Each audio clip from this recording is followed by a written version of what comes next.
எல்லோருக்கும் என்னுடைய அன்பான வணக்கம். ஸ்ரீராம் நிறுவனத்தினுடைய சார்பில் எங்களுக்கு வழங்கி இருக்கக்கூடிய இந்த விருதிற்காக அந்த நிறுவனத்தாருக்கு எங்களுடைய மகிழ்ச்சியையும் எங்களுடைய 3 பேர்கள் சார்பாக நன்றியும் தெரிவித்துக் கொள்கிறேன். பாரதியை பல்வேறு விதத்தில் பல்வேறு மனிதர்கள் பார்த்திருக்கிறார்கள்.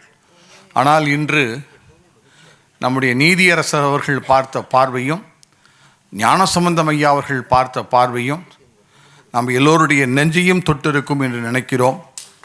உங்கள் அத்தனை பேருடைய முகங்களையும் நான் இங்கிருந்து பார்த்து அடர்ந்து கொண்டிருந்தேன். பத்திரிகையாளன் என்கின்ற காரணத்தினால் யார் யார் எப்படி எப்படி பார்க்கிறீர்கள் என்று நான் பார்த்தேன். நீதியரசரை நீங்கள் எல்லோரும் அண்ணாந்து பார்த்தீர்கள். ஞானசம்பந்தம் ஐயா அவர்களை மிக கூர்ந்து பார்த்தீர்கள். ஆகவே இந்த 2 பேர்களுடைய உரையும் உங்களுடைய மனசை தொட்டிருக்கும். என்னுடைய நன்றி உரை உங்களிடம் வந்து சேர்ந்திருக்கும் எல்லோரிடமும் என்று சொல்லி அன்பான வாய்ப்புக்கு நன்றி, வணக்கம்.